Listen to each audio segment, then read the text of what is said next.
For one reason or another, it took me a lot longer to repair the AR-5 after the crash than I thought it was going to. And so long, in fact, that I had to start worrying about how to get that fuselage back out through the 42-inch door. It had been, by the time we got ready to do it again, take it out the door, it had been almost 3 years. So as soon as the repairs were finished, I made a little model of the door and started working it out.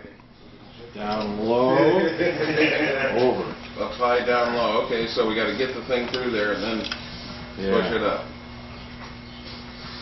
Oh, that made me nervous. Yeah, you just stay in the doorway. Well, I think what I'm going to do is stay right. Yeah, I will. I'll stay in the doorway. And then you can guide it through. Everybody else who's around here, if you would station yourselves right at the doorway and get your hands in between the airplane and the door. If it touches the door, we won't. Okay. And you guys are going to come toward me. And we're going to try to get this through first. So come toward me. Toward me. Toward me. Toward me. Rotate a little bit. Watch that going. Watch that there. Okay. Come on.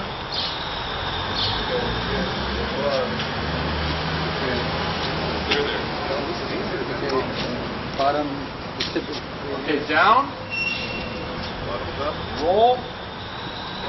Oh, look out from down there. How you doing on the bottom, man? Okay, come on down a little bit more. Down. This is a historic day in Crockett, isn't it? Move this way. That's bad. I hope it works out, guys. Oh, look out there, look out. Who's lifting the bunch here? Can we come down? Not me, not me. Alright, be careful. Lower again. Look out. Yeah, we're clear. Okay. Okay, Matt, you want to turn around and grab, maybe? Grab? Under the body there? Huh? We're not going to fit through here. Three. Got that. Watch the tree. Tree, man, other tree. Can I get through there? That's it. Come on down. Cleared everything.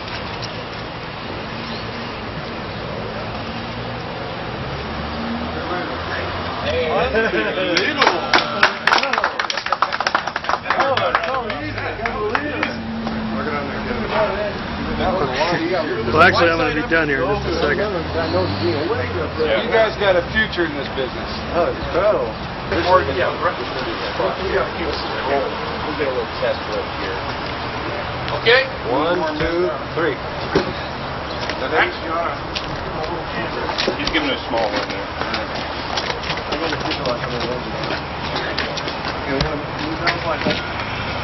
Right there. Pound your hands. What's your little finger? Man. You there? Yeah, we're looking good here. Okay. You need to probably come down. Damn, my battery's going. Can you grab another battery out of my case? I think it's unlocked.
okay? No, you're doing... Got it, Mike? Whoa! Happened, I wouldn't want to.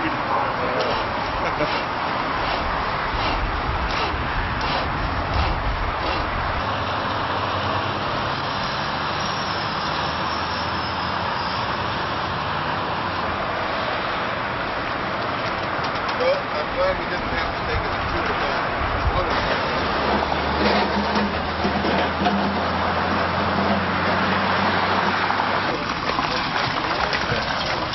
Well, a friend of ours was out waiting. I said I'd try to...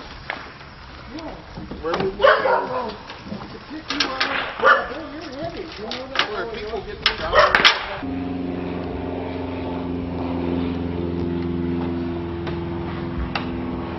I'm going to fly this with the wheel pants off, for starters, just to make sure that I can get up there to fix any leaks.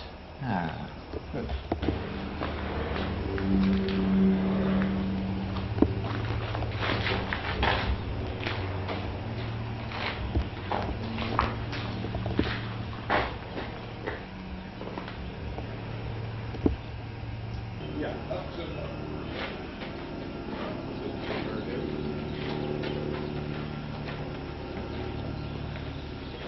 How you doing, Dad? Pretty heavy? Nope. I just don't want it to turn. Yeah. I can't control the turning.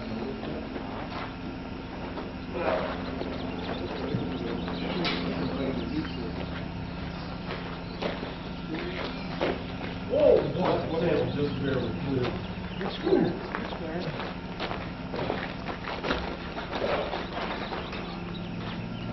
Okay. Bring it forward. Come on down a little bit. Okay, I'm not touching. Lift up on the tail. More, more. Oh, man, just like downtown over here. Right there.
I was real happy to get the airplane back in the air after all of this, and was thrilled once again at the performance of the airplane. Watch this rate of climb. This is with a little silly prop that I cut the tips off of so it would develop enough RPM on the ground to break in the engine. Shouldn't have really flown very much with it, but it was fun to climb with it. The airplane, as you've heard from others, is very stable, very easy to make a turn and keep the horizon right on the cowl. Those bumps on the cowl are the cowl vents over the exhaust, and as you can see, we had a little problem one day. I smelled smoke in the cockpit. By the time we got the airplane on the ground, I saw flames coming out of these vents. We squirted a fire extinguisher into it and finally put a hose in it and got the fire out, but not before it did considerable damage to the cowl. I couldn't figure out what it was that actually had combusted enough to make those flames. Nothing in the cowl showed any real damage. Nothing was burned up. Just the fire. Little smudge on the inside of the cowl, and that piece of insulation that you saw hanging down off the muffler was the only clue really that something had gone wrong in there. Little scorching is all. I never did figure out what it was that burned. Could have been a hornet's nest or a piece of wood dropped down in the vents. Sure made a mess though, that fire extinguisher. The only damage to the cowl was this, whatever it was that caught on fire had rubbed off the aluminum foil on the insulation there and had scorched it. But still, no sign of anything really having combusted. Except for this little strap that came loose here. No real sign of any damage.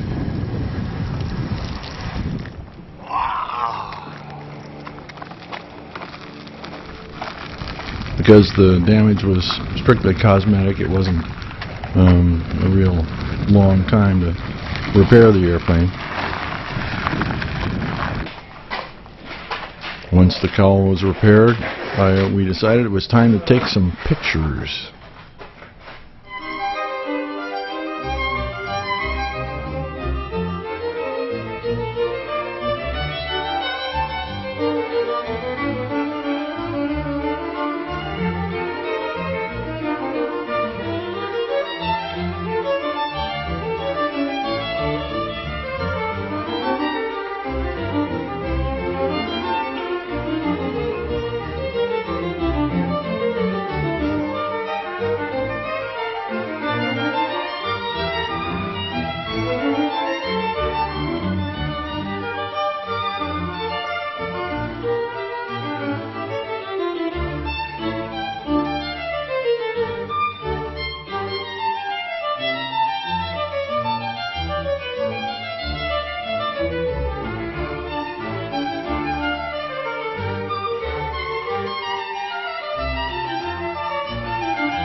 Clear prop.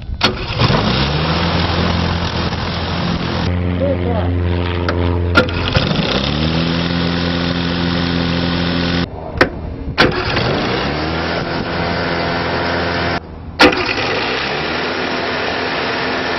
Clear prop. Clear prop.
pull me back a little so he can get in here?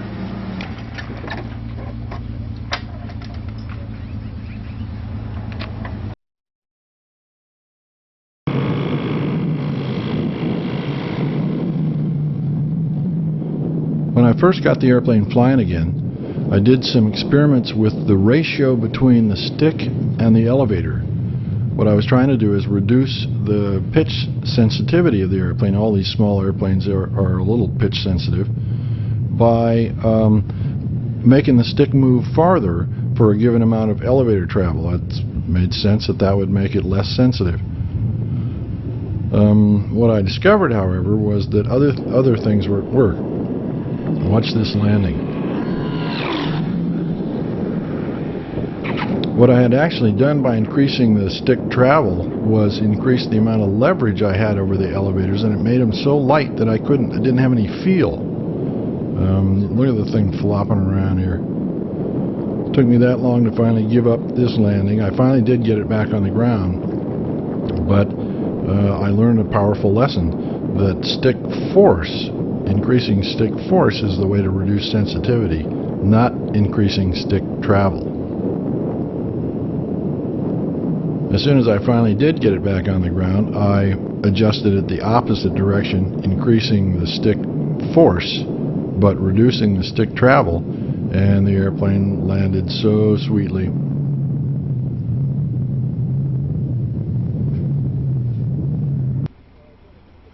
When I thought I had the airplane working like it was supposed to work, the stick forces were perfect, and as far as I was concerned, I started looking around for someone who could fly the airplane and do a pilot report, and basically to see if I knew what I was talking about. One of the first choices was Peter Lurt, writer for many magazines, Air Progress primarily. I'd met Peter at Oshkosh, and I liked him a lot. He had a lot of experience in lots of different kinds of airplanes, so he was a natural choice. Yeah, that's it. Everything else is marked. EGTs are, you don't want them to go up over 1200.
I love it.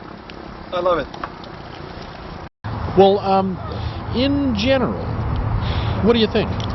It's a surprisingly docile airplane for one of its performance, especially in takeoff and landing. I mean, obviously, since the gear is mounted just inboard of where you would have nav lights, if you had nav lights, True. this has something to do. It's sort of like a civilian Bearcat in that regard. The wing loading on a gusty day like today, the relatively light wing loading is perceptible going through the bumps, but the airplane is very stiffly damped, so you just get a jolt and it seems to sort of come right back. There's no big long-term disturbance, and since the controls are very powerful, there's no problem dealing with it. And now this is the first time I've ever seen the airplane in the air. It looks your landing looked good to me. How did that feel? At least for wheel landings, the airplane seems very easy and straightforward. With the full flaps, it lands in such a level attitude that it's very easy to see, and there doesn't seem to be much concern about having to get the nose down low enough to worry about a prop strike. You've got a foot. Yeah. Or better, even with this minuscule little toothpick anyway. Everybody laughs at that thing. They don't. Right. They think it's like the bumblebee. I'm defying some sort of cosmic law. The airplane goes where it's pointed, and the rudder remains very powerful even at low speed. And as I followed your suggestion that once the tail started down on its own, I went ahead and spiked it down. Other than the immediate distressing gronching noise. Yeah. I mean, the airplane works exactly the same way as the old RCA Victor phonograph. Yes, exactly. And you are the dog. Right. Listening to his master's cocking voice. an ear, Yeah. right. Playing the runway with that little hard tail wheel, but the steering was fine at that point. You had a chance to roll it. I rolled it a couple of times. Actually, I did basic sort of simple aileron rolls both ways. Rudderless? Or well, my feet were on them, but I don't recall consciously doing anything about them. Very little adverse. Very little adverse yaw, and since it has float carburetors, I was at pains to keep it positive all the way around. Well, I was right over an airport. Well, it makes a mess on the airplane. I also did one big barrel roll type roll just to see how that was, and that was fine. And then I did one 4-point roll to the left, obviously, since that's the push side. It's much easier. And with those powerful ailerons, it squeaked to a stop right, at each of the 4 points very nicely. It damps very quickly. Yeah. And again, no need for any real perceptible rudder input. I took the stalls to the beginning of the left wing drop and was always able to get back in business by the time it had dropped probably 45 degrees or so. I didn't try to aggravate it. I tried a couple of accelerated stalls and sort of gave up on them because it just didn't want to. Yeah. What else did we do? Without a G-meter, it's hard to judge, but I did wind-up turns in both directions to what I would estimate as 4 Gs. Yeah. And the airplane tracks, I mean, with that long, round nose, it's easy to pick a spot on the horizon and have it track right around where you want. The only thing that was very perceptible is you can certainly feel in this one, you don't need to put oil on the wings and look at it. You can feel when the laminar flow turns on and off because it's quite abrupt. Yeah. And when the airplane comes out of the low drag bucket, it runs into a wall of feathers. Yeah. And of course, with the peaky power curve on the two-stroke, it comes off the pipe and a bunch of RPM goes away. And then you apply full power, and it just sort of sits there for a while before it wakes up again. Yeah. But altogether, it's a great little airplane, and anytime you'd like it flown again, just let me know. I'd be perfectly happy to fly it again anytime. Thanks.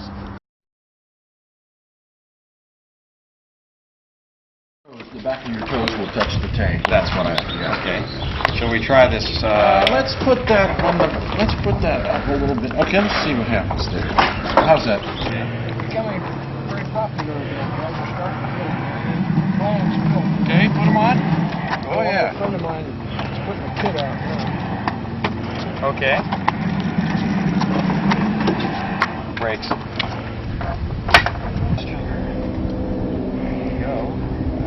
Ignition on. Ignition on. Clear. Brakes are on. Stick it back. Up.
either added back stick or something and got in the air. It took me a second to realize it. I'll be darned. Huh.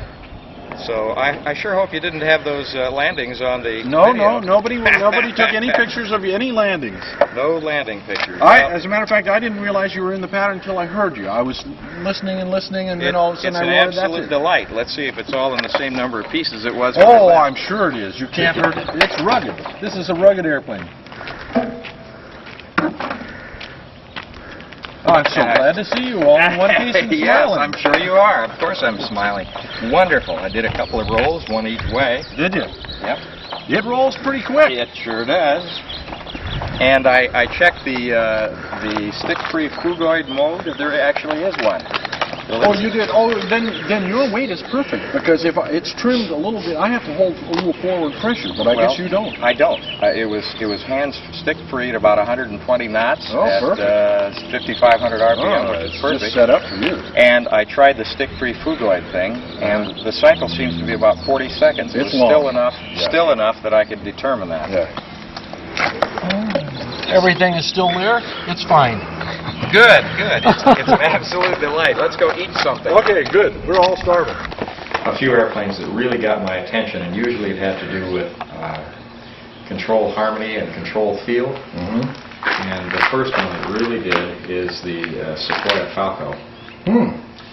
Just a beautifully harmonized airplane, an absolute delight to fly, like some of the high-performance sailplanes I've flown. Stello Frati design. Stelio Frati. Yeah. Yes.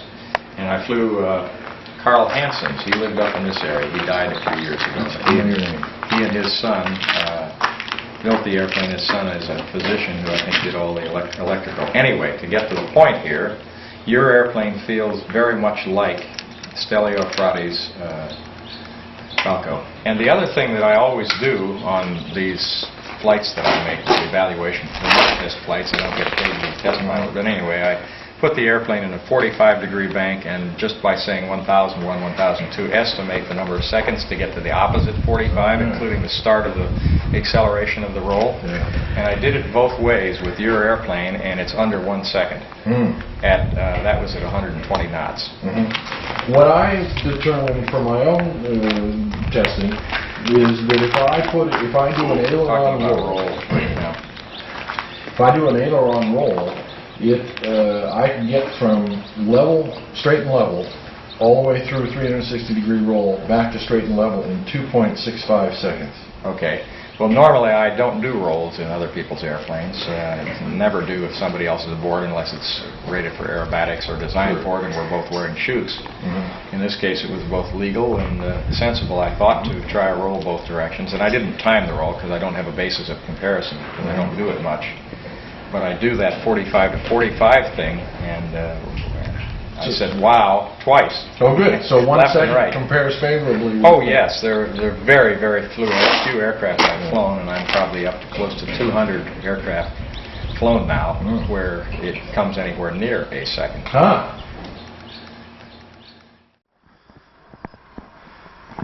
There we go. Wind blowing it back. Yeah, too bad we don't have the engine going or something.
Actually, I'm sorry, I've forgotten your name. It's Mike. Mike.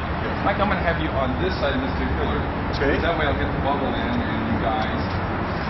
And really now I get you. I want to see if, what do you think of this thing? All right. Here we go, guys. It's a deal. Okay. 1, 2, 3. Good. Good. Let's get one with your fly clothes. 1, 2, 3. Step all up. Wanna do a? Yeah, let's do one of these. Used up all the CDs.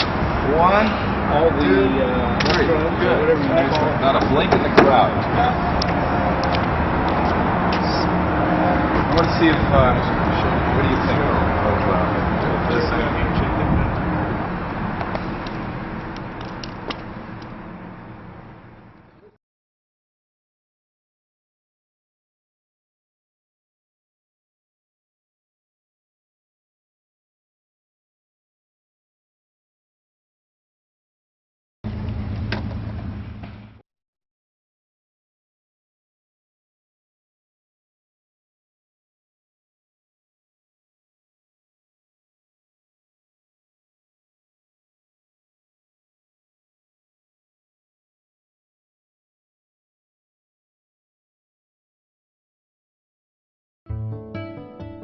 Making fiberglass molds chronicles the development of a 6-part molded fiberglass cargo pod. It shows all the design and fabrication techniques used to produce low-cost, professional quality production molds. Every step is explained, from first sketches, through master patterns, to male and female molds with offsets and joggles, to finished parts.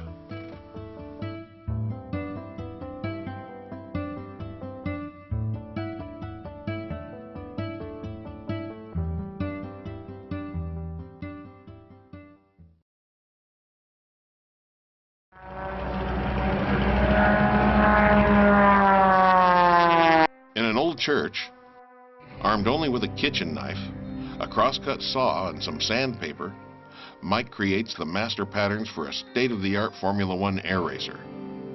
Starting with a pencil drawing and a small foam model, he covers the lofting of full-size cross-sections, the carving and finishing of the plug, and finally, the assembly of the airplane with its finished molded fuselage.